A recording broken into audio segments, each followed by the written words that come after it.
Hi friends, ఇది TVS radian bike. ఇది నేను తీసుకొని 15 రోజులు అవుతుంది, అది దాదాపు 2 వీక్స్ అవుతుంది.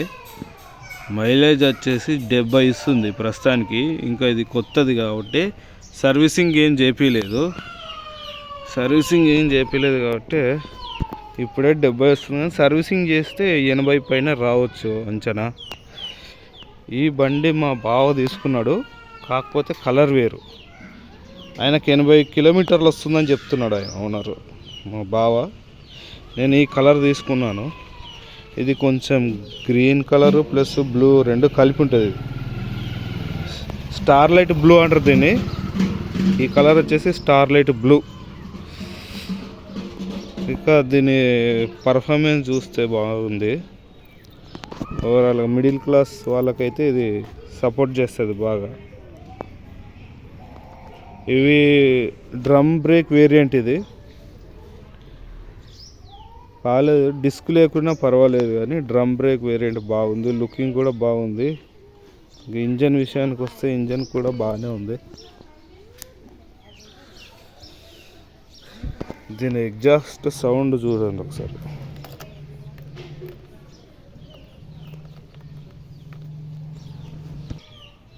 స్టాండ్ వేస్తున్నాం కాబట్టి బండి స్టార్ట్ కాదు. స్టార్ట్ చేసి చూపిస్తా.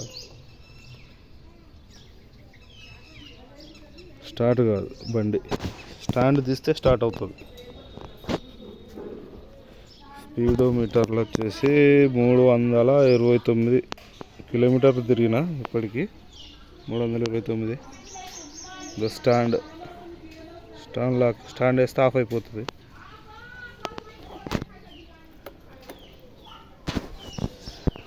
సీట్ కూడా బాగా వెడల్పు ఉంది. ముగ్గురు ప్రయాణించవచ్చు ఈజీగా. ముగ్గురు అయితే వెళ్ళిపోతారు. షాక్ అబ్జర్వర్స్ కూడా బాగున్నాయి. ముందడు కూడా కొంచెం స్పీడ్ బ్రేకర్లు ఎత్తుగా ఉన్నా కానీ పర్లేదు, నిదానంగా వెళ్ళిపోవచ్చు. బండి కూడా దొల్లదు ఎక్కడ.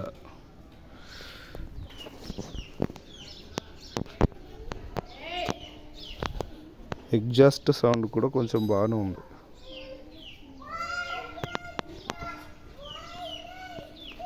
నాకు ప్రస్తుతానికి ఇది 70 కిలోమీటర్లు ఇస్తుంది మైలేజ్. ఇది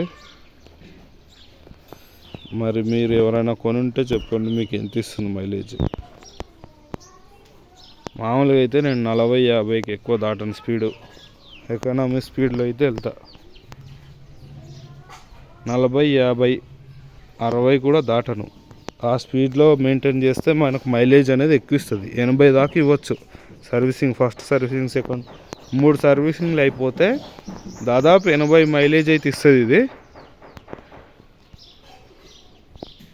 మిడిల్ క్లాస్ వాళ్ళకు బండి కూడా కొంచెం రాయల్ ఎన్ఫీల్డ్ లాగా లుక్ ఉంటుంది, కొంచెం అటు ఇటుగా. అద్దాలు వచ్చేసి మిర్రర్స్, బుల్లెట్ అద్దాలు కూడా సపరేట్గా వేయించుకోవచ్చు, ఇంకా అఫీషియల్ లుక్ ఉంటుంది.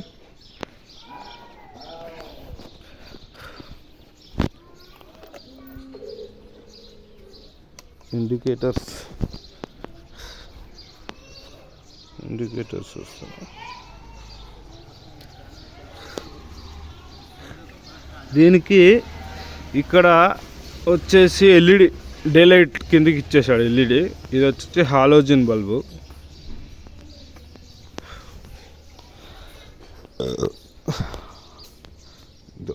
హై బీము, లో బీము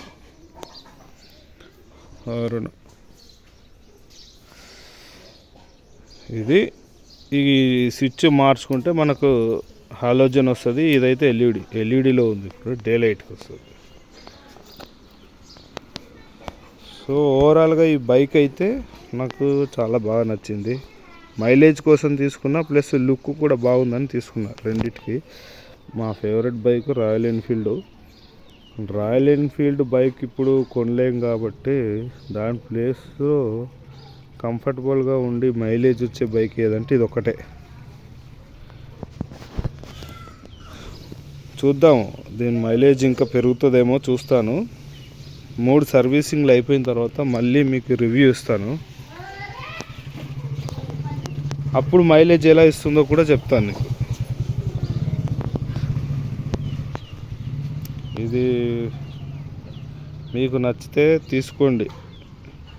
ఇన్స్టాల్మెంట్లో తీసుకుంటే ఇది 1,39,000 1,39,000 పడుతుంది. అంటే నేను 30 నెలలు పెట్టానంట ఈఎంఐ. అంటే ఎంత తక్కువ గడువు పెట్టుకుంటే మనకు అంత వడ్డీ తగ్గుతుంది. నేను ఎక్కువ రోజులు పెట్టుకున్నాను, 30 నెలలు పెట్టుకున్నాను కాబట్టి నాకు 3,850 రూపాయలు పర్ మంత్ పడుతుంది ఈఎంఐ. నెట్ పెట్టి తీసుకుంటే ఇది 96,000కి వస్తుంది నెట్ పేమెంట్. అంటే ఇంకో 1,000 రూపాయలు అటు ఇటు తగ్గొచ్చు, 96,000-95,000కి వస్తుంది నెట్ పేమెంట్ అయితే. ఇన్స్టాల్మెంట్ అయితే 1,40,000 దాకా పోవచ్చు మీరు పెట్టుకున్న దాన్ని బట్టి, మీరు నెలకు ఎంత ఈఎంఐ కట్టుకుంటారో అని అట్లా. సో ఇదండి రేడియన్ బైక్ రివ్యూ. నచ్చితే లైక్ కొట్టండి, ఛానల్ని సబ్స్క్రైబ్ చేయండి, ప్లీజ్ సపోర్ట్ చేయండి. ఇట్లాంటి వీడియోస్ ఇంకా చాలా పెడతాను. ఇంకా ఫ్యూచర్లో దీని యొక్క మైలేజ్ ఏమైనా పెరుగుతుందా, లేదంటే ఇంకా బెస్ట్ ఫీచర్స్ ఏమైనా వస్తాయో చూడాలి. రాను దీన్ని అప్డేట్స్ కూడా ఇస్తాను. ఏమైనా ఇంజన్లో కానీ రిపేర్స్ కానీ ఏమైనా మైనర్ రిపేర్లు కానీ ఏమైనా వస్తున్నాయా లేదా అనేది కూడా చెప్తాను. ప్రస్తుతానికైతే బండి బాగుంది, కండిషన్ ఉంది. సీట్ కంఫర్ట్ కూడా చాలా బాగుంది. పెట్రోల్ ట్యాంక్ కూడా 11 లీటర్స్ కెపాసిటీ ఉంది, చాలా బాగుంది. మైలేజ్ అయితే బెస్ట్ అని చెప్పొచ్చు మిడిల్ క్లాస్ అబ్బాయిలకు. Seat comfort, mileage, looking. నేను ముఖ్యంగా స్టార్లైట్ బ్లూ కలర్ తీసుకున్నాను, నాకు నచ్చింది ఇది. Okay, bye friends.